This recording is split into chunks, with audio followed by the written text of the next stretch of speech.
오늘 우리에게 주시는 하나님의 말씀은 에레미야 10장 17절부터 보시겠습니다. 구약성경 1067쪽입니다.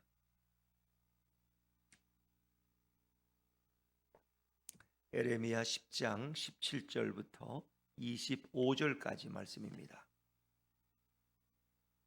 에레미야 10장 17절부터 저와 여러분이 한 절씩 교독하겠습니다. 에워싸인 가운데에 앉은 자여, 내 짐꾸러미를 이 땅에서 꾸리라. 여호와께서 이와 같이 말씀하시되, 보라, 내가 이 땅에 사는 자를 이번에는 내던질 것이라.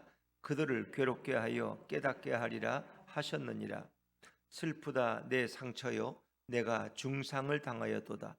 그러나 내가 말하노라, 이는 참으로 고난이라. 내가 참아야 하리로다. 내 장막이 무너지고 나의 모든 줄이 끊어졌으며 내 자녀가 나를 떠나가고 있지 아니하니 내 장막을 세울 자와 내 휘장을 칠 자가 다시 없도다. 목자들은 어리석어 여호와를 찾지 아니하므로 형통하지 못하며 그 모든 양떼는 흩어졌도다. 들을지어다 북방에서부터 크게 떠드는 소리가 들리니 유다 성읍들을 황폐하게 하여 승냥이의 거처가 되게 하리로다. 여호와여, 내가 알거니와 사람의 길이 자신에게 있지 아니하니 걸음을 지도함이 걷는 자에게 있지 아니하니이다. 여호와여, 나를 징계하옵시되 너그러이 하시고 진노로 하지 마옵소서. 주께서 내가 없어지게 하실까 두려워하나이다. 같이 읽습니다. 주를 알지 못하는 이방 사람들과 주의 이름으로 기도하지 아니하는 족속들에게 주의 분노를 부으소서. 그들은 야곱을 씹어 삼켜 멸하고 그의 거처를 황폐하게 하였나이다 하니라. 아멘. 할렐루야. 네, 은혜 자리에 나오신 여러분이 주님의 축복과 평화가 함께하기를 간절히 바랍니다. 에레미야 10장은 1절부터 16절까지 부분에서는 우상 숭배에 대한 고발이 소개됩니다. 그들이 섬기는 우상이 얼마나 헛된 것인가, 생명 없는 우상 앞에 복을 달라고 절하는 그들이 얼마나 어리석은가. 그러나 여호와 하나님은 누구신가? 그는 생명의 주님이십니다. 하나님은 온 우주를 창조하신 분이고 역사를 이끌어 가신 분입니다. 그래서 여호와 하나님과 우상을 이렇게 비교하면서 이스라엘 백성의 어리석음을 고발하고 있습니다. 자, 이제 그런가 하면은 17절부터는 에레미야의 탄식과 고통이 담긴 기도가 소개됩니다. 언약을 파기한 이스라엘 백성의 고통은 너무나 큰 것입니다. 그들이 당해야 될 그 참혹한 아픔은 돌이킬 수 없는 것입니다. 이제 그것이 현실로 이루어질 때 예언자인 에레미야는 그 고통이 이만저만한 것이 아니었습니다. 그래서 그는 그 모든 이스라엘 백성의 멸망의 과정을 바라보면서 자기의 탄식과 자기의 절규와 자기의 고통을 이 본문에 투영하고 있고, 그리고 마지막에는 하나님의 자비를 구하는 기도를 에레미야 선지자가 드리고 있습니다. 자, 이제 이 상황은 지금 현실에 닥친 돌이킬 수 없는 상황 속에서 에레미야의 탄식이 소개되죠. 17절 말씀을 먼저 읽어볼까요? 17절입니다. 시작. 애워싸인 가운데에 앉은 자여, 내 짐꾸러미를 이 땅에서 꾸리라. 애워싸인 가운데, 애워싸였다는 것은 이미 포위되었다는 거예요. 바벨론이 대군을 이끌고 와서 예루살렘 성을 완전히 포위해서 이제는 어떻게 더 이상 돌이킬 수 없는 상황. 그들이 물러설 리도 없고 그냥 돌아갈 리도 없죠. 결국 예루살렘은 멸망할 수밖에 없는 상황. 결국 그들은 대부분을 죽이고 남은 자들은 바벨론으로 이주시킬 거예요. 포로로 끌고 갈 거예요. 이제 이렇게 이사하기 전에 우리가 해야 될 일이 뭐예요? 뭘 꾸려야 돼요? 짐 꾸려야죠. 그냥 갈 수 없잖아요. 그러니까 집이라도 꾸리라는 거예요. 애워싸인 가운데, 포위된 가운데 앉은 자들이요, 내 짐꾸러미를 이 땅에서 꾸리라. 꾸릴 수 있는 짐, 가져갈 수 있는 거라도 가져가야지. 어떡할? 비상약은 챙겨야 될 거 아니에요? 혈압약하고 이렇게 당뇨약하고 먹을 거 가져가야 되죠. 그래야지 그 땅에 가서 70년을 살다가 돌아올 텐데, 또 돌아올지 못할지도 있을 텐데, 하여튼 꾸릴 수 있는 것은 꾸리라는 겁니다. 이게 참 너무 괴로운 예언이죠. 포위된 백성, 이제 멸망이 눈앞에 있는데 그래도 살아서 이주되는 자들은 그래도 필요한 것을 가져가야지 그냥 맨몸으로 갈 수 없잖아요. 그러니까 진꾸러미를 이 땅에서 꾸리라는 겁니다.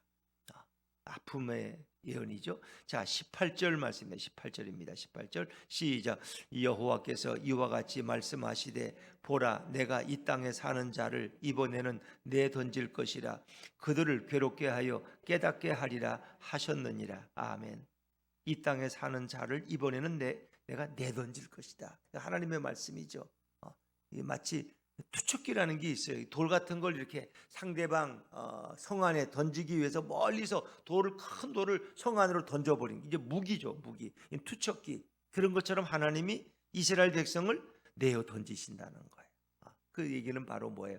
바벨론에게 내어 던진다는 거예요. 그들에게 밥으로 던지신다는 거예요. 이건 이제 돌이킬 수 있는 상황이 아니에요. 돌이킬 수 있는. 내가 이 땅에 사는 자를 이번에는 내던질 것이라. 투척할 것이다. 그리고 그들을 이렇게 내던지는 이유가 있어요. 그냥 내던지는 게 아니에요. 그들을 괴롭게 하여 뭐하게 하리라? 깨닫게 하리라. 하나님의 목적은 그를 멸망시키는 게 목적이 아니에요. 하나님이 그들을 심판하는 걸 즐겁게 보기 위해서가 아니에요. 그들로 하여금 깨닫게 하기 위해서. 깨달음이 없는 백성 깨달을 수 있도록. 그들은 하나님이 누군지 잘 몰라. 그들의 죄가 뭔지 잘 몰라. 왜 이런 일을 당해야 되는지 몰라. 무슨 일 때문에 우리가 이렇게 바벨론에게 멸망을 당하고 끌려가야 되는지 몰라. 그걸 깨닫게 해야 돼. 하나님 그를 괴롭게 하신다. 괴롭게. 참 하나님이 이스라엘 백성, 당신의 자녀들을 괴롭히는 그 아버지의 심정은 얼마나 아플까. 그렇죠? 괴롭게 하는. 그래서 그를 깨닫게 하는. 그 독수리가 새끼 독수리를 훈련시킬 때 이제 알이 부화돼서 어린 새끼를, 독수리는 보통 절벽 가운데 이렇게 새끼를 이제 거기다 알을 놓고 거기서 또 새끼가 부화돼요.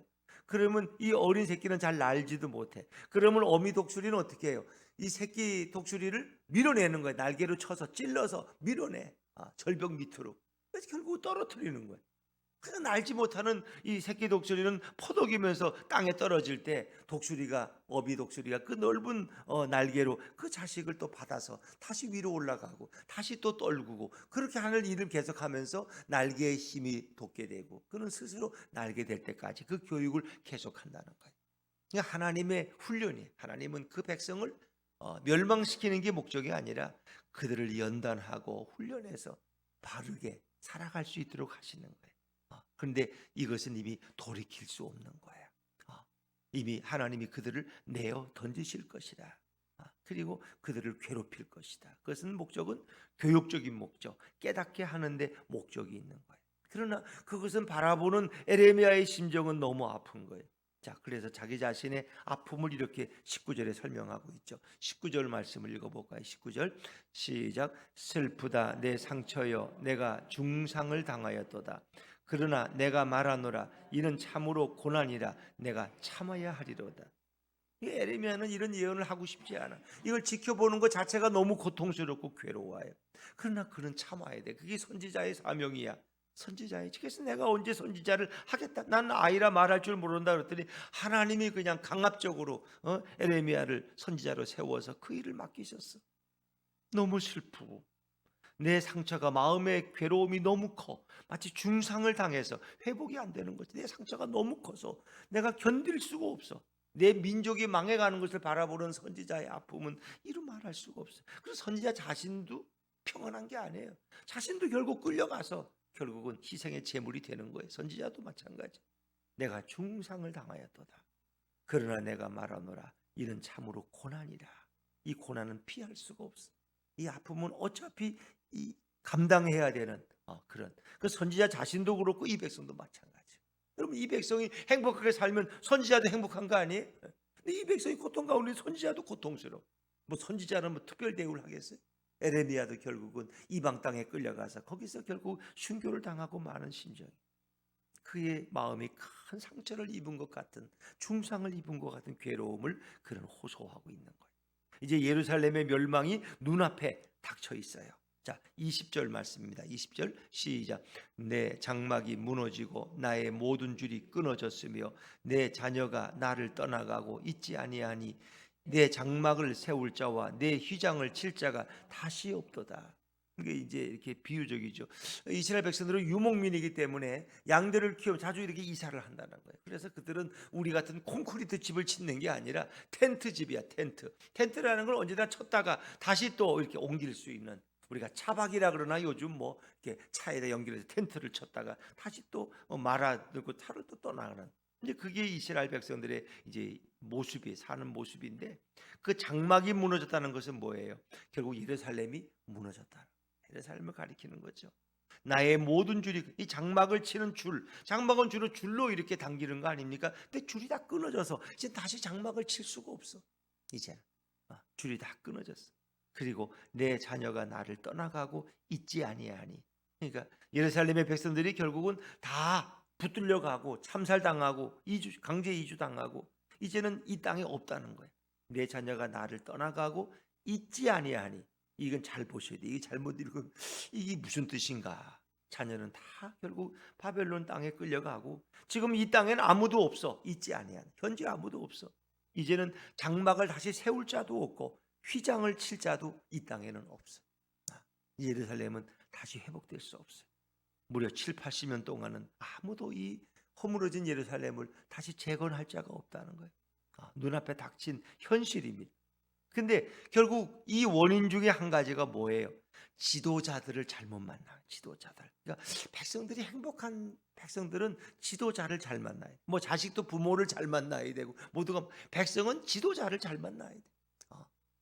김정은이 같은 지도자를 만나면 그렇게 일생 동안 고생하고 아파하다가 결국은 비참하게 죽는 거예요. 아사당하고.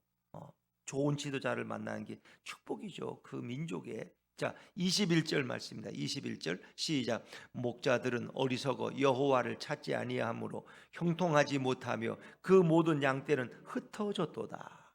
그 모든 양떼가 결국 누구예요? 이스라엘 백성, 예루살렘 시민들, 주민들. 그 양떼는 다 흩어지는 거야. 목자들은 이스라엘의 지도자들, 예루살렘의 지도자들이, 종교 지도자, 정치 지도자 뭐 다 포함해서 결국 목자들이 어리석으니까 그들이 하나님을 의지하지 않아. 여호와를 찾지 않아. 나라가 망하는데도 하나님을 찾을 줄 몰라.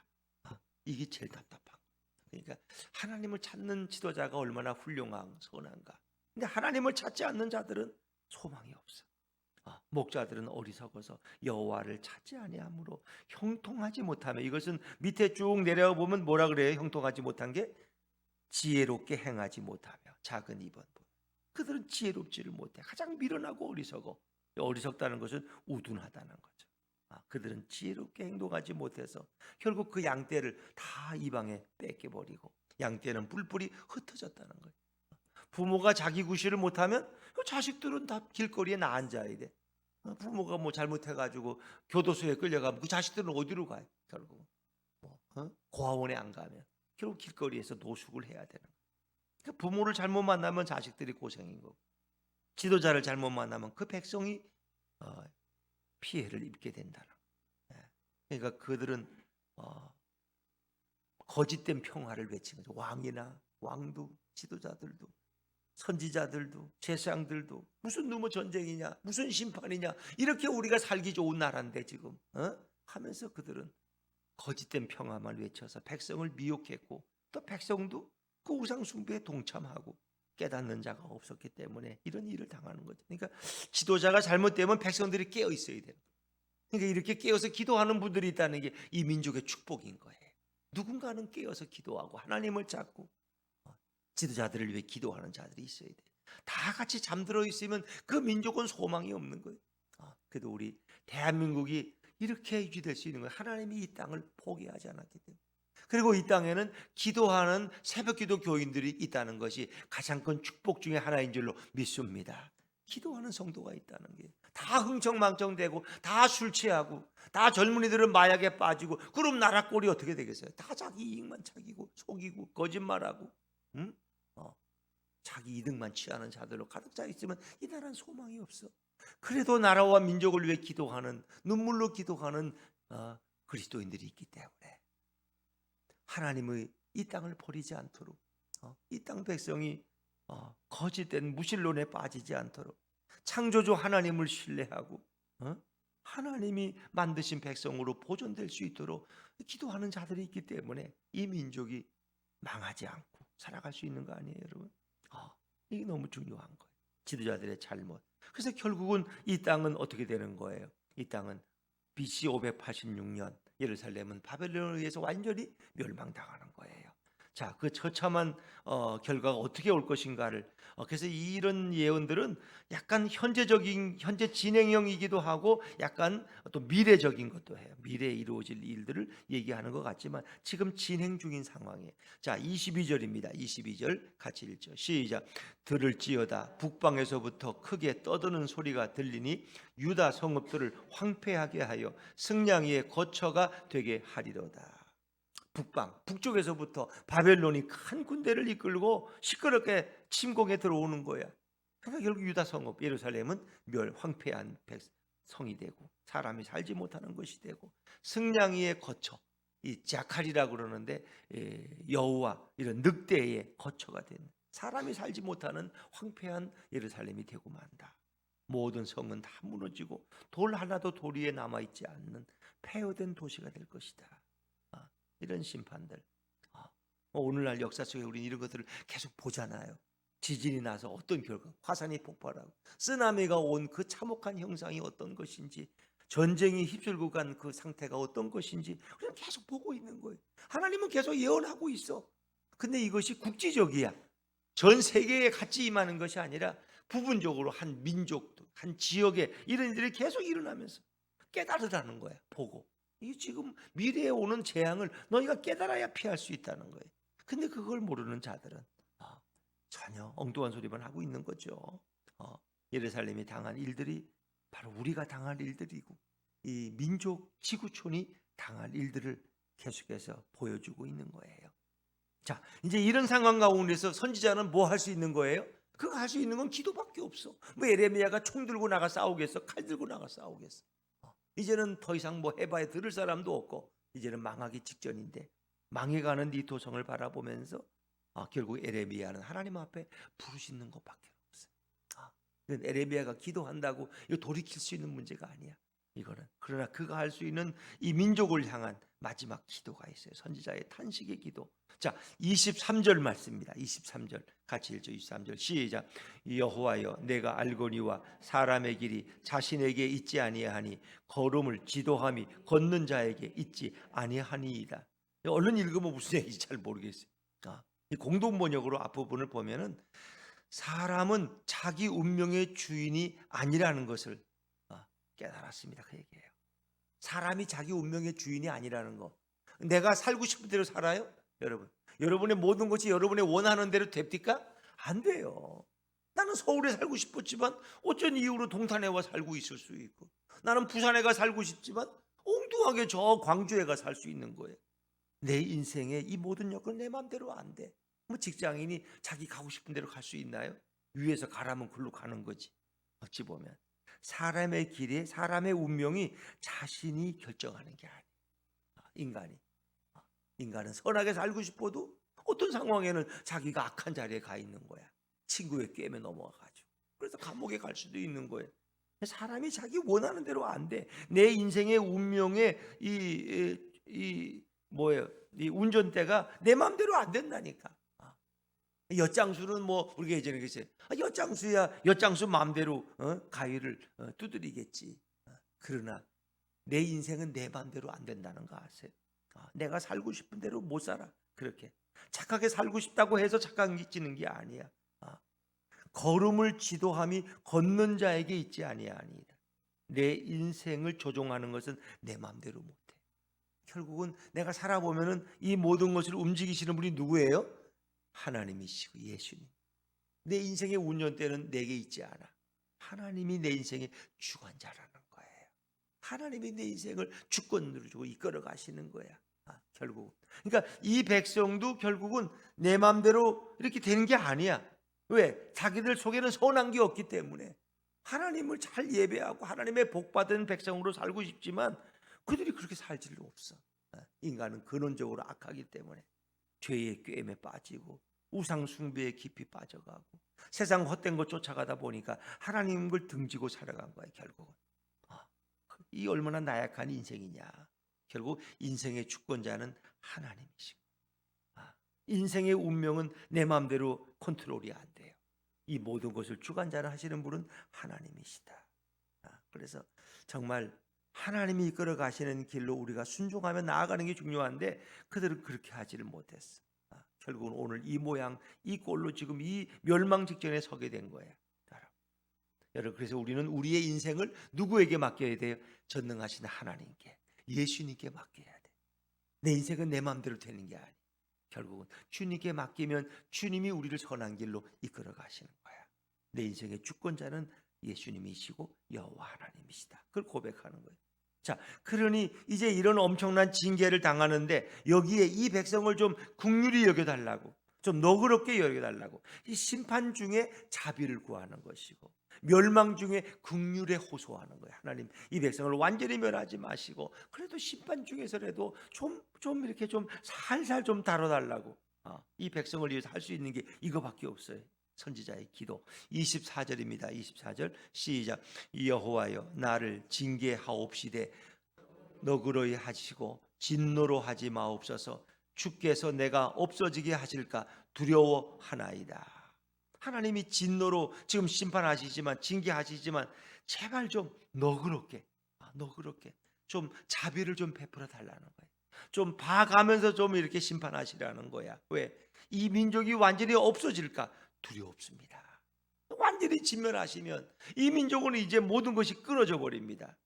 그러니까 좀 살살 좀 다뤄주십시오, 그 얘기입니다. 살살. 완전히 멸하지 마시고 좀 이렇게 자비를 베푸셔서 좀 남은 자들도 있게 하시고 진노 중에 자비를 베풀어 달라는 에레미야의 기도입니다. 어차피 징계하시는데 좀 너그럽게 징계하시고, 그리고 분노함으로 징계하지 마옵소서. 그러면 하나님이 우리를 다 멸하실 수 있으니까 우리 민족이 완전히 없어질까 두렵습니다. 그건 솔직한 고백이에요. 그래서 백성을 위한 중보기도, 심판 중에 자비를 구하고 긍휼을 구하는 기도를 그런 땅에 바짝 엎드려서 하나님 앞에 호소하고 있는 거예요. 그러나 심판을 돌이킬 수는 없어요. 심판하시되 제발 좀 봐가시면서 좀 너그러운 마음으로 이 백성을 좀 다뤄달라고 부탁하고 있는 거예요. 자, 그런 가운데서 이제 이 백성을 침공해서 하나님의 대리자로 심판하는 그들, 이방인들, 그 바벨론 사람들을 하나님 그냥 두지 말아달라는 거예요. 물론 예루살렘이 죄악 가운데 자기들 죄 때문에 멸망당하지만 그래도 이 백성을 진노하서 여기서 심판하고 죽이고 살상하는 저들을 그냥 두지는 말아달라는 거예요. 근데 이제 그 이유가 있어요.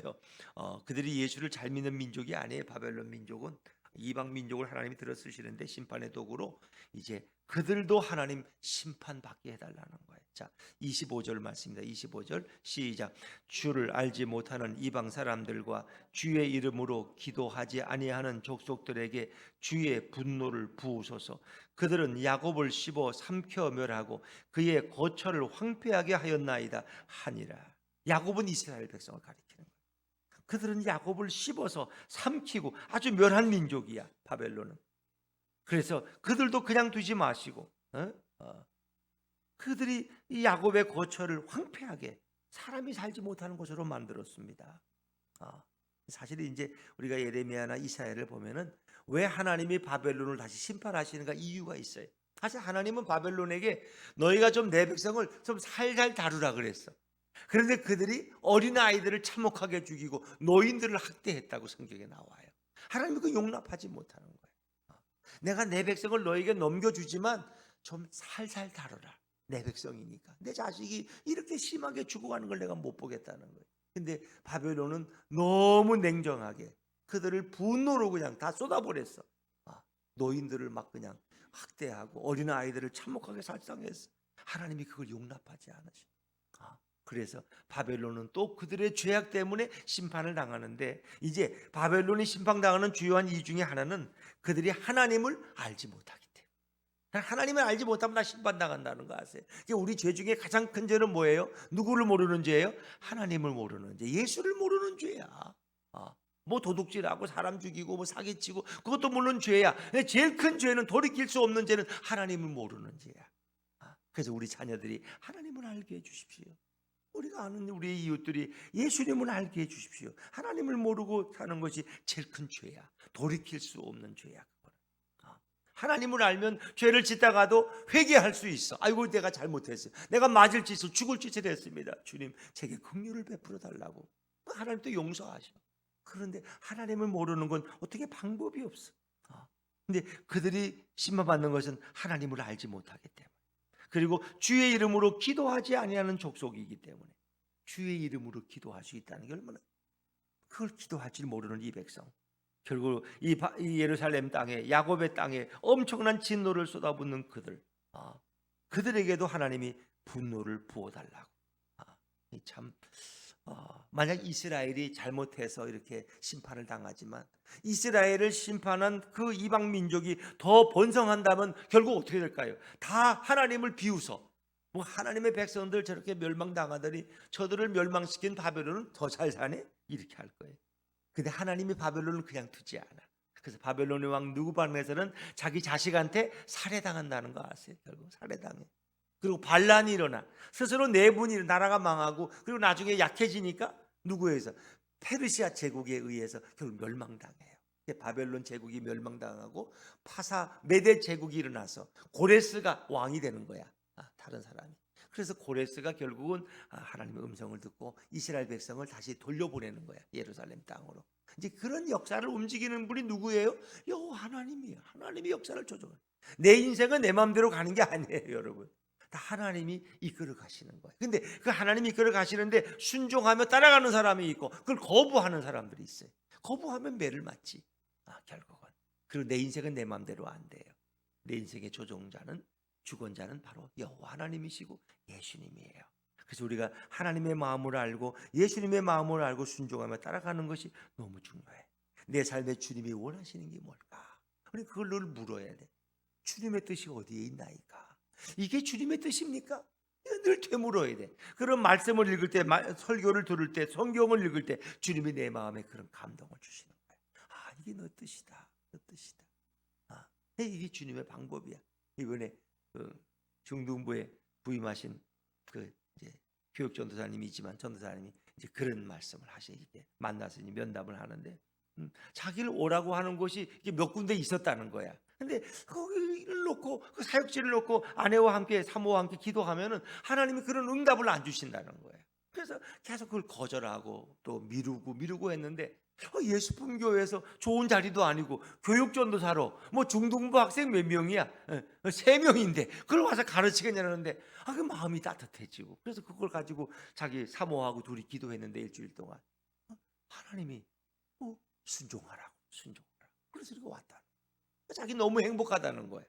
뭐 중등부 학생이 뭐 수십 명이 있는 것 같아요. 물론 교회 학교야 뭐 이제 근 한 30명의 재적이 이르지만은 중고등부로 이제 아이들이 올라간 애가 얼마 없으니까 그래요. 그러나 그 마음, 그러니까 자기도 확신, 하나님이 중고등부를 계속 이제 청소년부를 부흥시키실 거라냐, 그런 마음에 이제 확신이, 주님이 보내셨으니까 주님이 이끌어 가시지 않겠느냐, 이제 그런 고백을 하더라고. 참 여러분, 우리가 주님의 뜻을 안다면 얼마나 좋을 거예요. 근데 주님의 뜻을 모르면 늘 괴로운 거야. 이게 바른 길인지 이게 잘못된 길인지 그걸 알지 못해서 주님의 진노를 사게 되는 거예요. 근데 오늘 에레미야의 마지막 기도는 이스라엘 백성을 괴롭히는 그들도 하나님 그냥 두지 마시고, 다른 이유 때문에, 근데 하나님을 모르기 때문에. 그래서 이것은 역사 속에 하나의 이방 민족을 향한 저주의 기도다. 하나님을 모르는 민족들이 이스라엘을 괴롭힐 때 그들은 이런 기도를 종종 드렸다고 하는 것이죠. 침략자에 대한 저주 기도라고도 할 수 있죠. 결국 이스라엘을 침략하는 그들, 멸망시키는 그들은 의로워서 그렇게 하는 게 아니에요. 하나님이 잠시 도구로 사용한 거야. 근데 그들은 그들의 죄 때문에 또 하나님의 심판을 피할 수가 없는 거예요. 그러니까 이 모든 역사는 하나님이 주관하시고 하나님이 다스리시고 하나님이 심판하십니다. 하나님은 정의로 이 역사를 이끌어 가십니다. 뭐 푸틴이 저렇게 전쟁 일으키고 수많은 사람 살상시키고, 러시아 군대들 전쟁 가기 싫다는데도 강제로 내보내고 다 도망가고, 이런 상황에 그 푸틴이 복을 받겠어요? 그 민족이 복을 받을 수 없는 거예요. 하나님은 반드시 푸틴을 심판하시고 그 땅을 심판하시는 거예요. 왜? 이 괜한 전쟁을 일으켜 수많은 사람들을 지금 다 물가가 오르고 이런 이 고물가 이게 다 푸틴 때문이라는 거 아세요, 여러분? 전쟁 때문에 기름이 오르고 가스값이 오르고 다 모든 게 오르는 거예요. 그리고 양식이 오르고 그 우크라이나와 러시아의 곡창지대 미리 제대로 보급이 안 되기 때문에 물가가 폭등해가지고 굶어 죽는 사람이 어마어마하게 많아지고 이 세상에 지금. 그러니까 서로 지구촌은 서로 영향을 주고받는 거예요. 우리는 오늘도 중요한 것은 하나님의 뜻이다. 돌이킬 수 없는 이 다가올 심판, 이젠 돌이킬 수 없어. 그러나 선지자는 진노 중에 긍휼을 베풀어 달라고, 심판 중에 자비를 베풀어 달라고 기도하고 있습니다. 이 민족의 이 미래는 주님이 아시고 주님이 이끌어 가시. 내 인생의 주권자는 하나님이십니다. 이 민족의 주권자는 하나님이십니다. 그 주관자 대신 주님 앞에 내 삶을 드리고 그분의 말씀에 순종하며 나아가는 우리 모두가 되시기를 주의 이름으로 축원합니다.